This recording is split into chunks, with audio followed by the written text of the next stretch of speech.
जय श्री राधे कृष्ण। आप सभी का आपके अपने YouTube channel VK Mishra present में बहुत बहुत स्वागत है। आइए आज आप सब जानेंगे वैशाख पूर्णिमा वर्ष 2024 में कब है, किस दिन स्नान दान का कार्य किया जाएगा, व्रत कब धारण किया जाएगा, भगवान सत्यनारायण का पूजन कब किया जाएगा, पूर्णिमा तिथि के दिन क्या करना चाहिए नहीं करना चाहिए। तो आइए जानते हैं इन सबों के बारे में। हिंदू धर्म में पूर्णिमा तिथि का बड़ा ही विशेष महत्व माना गया है। पूर्णिमा तिथि के दिन गंगा स्नान करना, दान पुण्यों का कार्य करना, भगवान शिव का, भगवान विष्णु, माता लक्ष्मी का पूजन करना, भगवान सत्यनारायण का पूजन करना और पूर्णिमा के दिन व्रत धारण किया जाता है, जिसमें कि दिन भर उपवास रहते हुए शाम को चंद्रोदय होने पर चंद्र देवता को अर्घ्य प्रदान करने के बाद यह व्रत पूर्ण माना जाता है। हिंदू धर्म में प्रत्येक तिथि का अपना विशेष महत्व माना गया है। इसी प्रकार से वैशाख पूर्णिमा का अपना विशेष महत्व है।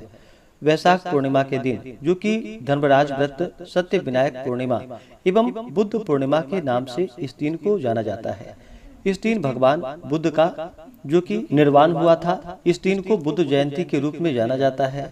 वैशाख पूर्णिमा तिथि के दिन, जो कि धर्मराज की पूजा करने का विधान है, इस दिन जल से भरा नया घड़ा दान करने से स्वर्ण कलश दान करने के समान पुण्य फलों की प्राप्ति होती है। इस व्रत से धर्मराज की प्रसन्नता प्राप्त होती है और अकाल मृत्यु का भय नहीं होता। भगवान श्री कृष्ण ने अपने मित्र सुदामा को यही सत्य विनायक व्रत करने का विधान बताया था, जिसके प्रभाव से सुदामा की दरिद्रता दूर होकर वह अत्यंत वैभवशाली हो गए थे। तो आइए जानते हैं वैशाख पूर्णिमा तिथि के शुभ मुहूर्त के बारे में। पूर्णिमा तिथि प्रारंभ समय, जो कि 22 मई 2024 दिन बुधवार शाम 6:49 और पूर्णिमा तिथि की जो समाप्ति है वह 23 मई 2024 दिन गुरुवार को शाम 7:23 पे पूर्णिमा तिथि की समाप्ति है। तो इस दिन स्नान दान और व्रत की पूर्णिमा दोनों एक ही दिन होगा। वह 23 मई को धारण किया जाएगा। 23 मई को सूर्योदय का जो समय है वह समय सुबह 5:10 और सूर्यास्त शाम 6:39। 23 मई को चंद्रोदय का जो समय होगा, चंद्र दर्शन का, वह समय शाम 6:40 होगा। तो आप इस समय के बाद जो कि चंद्रमा को अर्घ्य प्रदान करके व्रत को पूर्ण कर सकते हैं।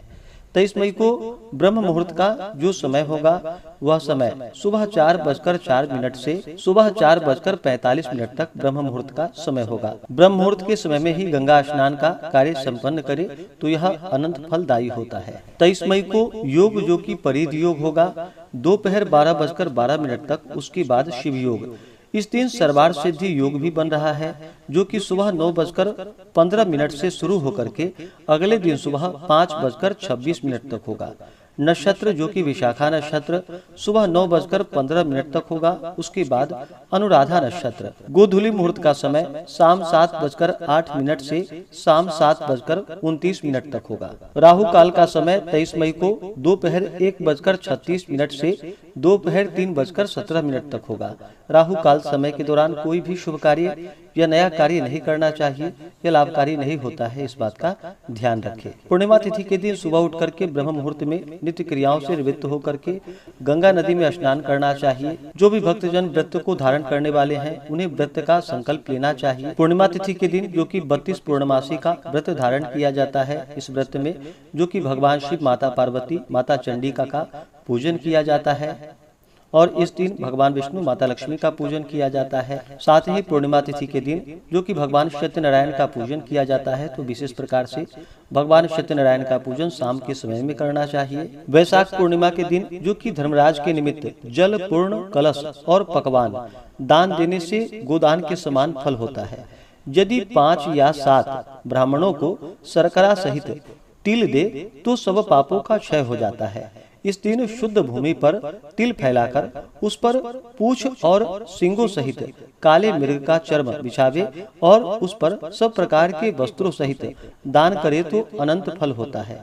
यदि तिलों के जल से स्नान करके घी, चीनी और तिलों से भरा हुआ पात्र विष्णु भगवान को निवेदित करके उन्हीं से अग्नि में आहुति दे अथवा तिल और शहद का दान करे, तिल के तेल का दीपक जलावे, जल और तिलों का तर्पण करे अथवा गंगा नदी आदि में स्नान करे तो सब पापों से निवृत्त हो जाते हैं।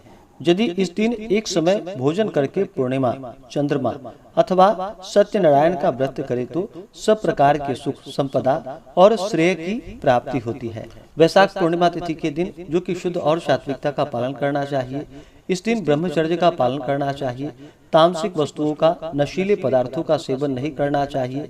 इस दिन ब्राह्मणों को भोजन करवाना चाहिए, ब्राह्मणों को दान दक्षिणा देनी चाहिए, गरीबों को भोजन करानी चाहिए। इससे पुण्य फलों की प्राप्ति होती है तथा भगवान शिव जी, भगवान विष्णु की कृपा से व्यक्ति के सभी प्रकार के दुख और कष्ट दूर होते हैं तथा सुख और समृद्धि की प्राप्ति होती है। तो आशा करता हूँ कि यह जानकारी आपको अच्छा लगा हो। ऐसे ही ज्ञानवर्धक जानकारियाँ प्राप्त करते रहने के लिए, व्रत पूजा के बारे में जानने के लिए, कथा को सुनने के लिए चैनल पे अगर आप पहली बार आए हैं तो चैनल को लाल बटन दबा करके सब्सक्राइब करें, साथ में बेल आइकन घंटी को दबाएं ताकि आने वाली वीडियो का नोटिफिकेशन आपको समय से मिलता रहे। वीडियो को लाइक करें, शेयर करें। सुखी रहें और स्वस्थ रहें। जय श्री राधे कृष्ण। धन्यवाद।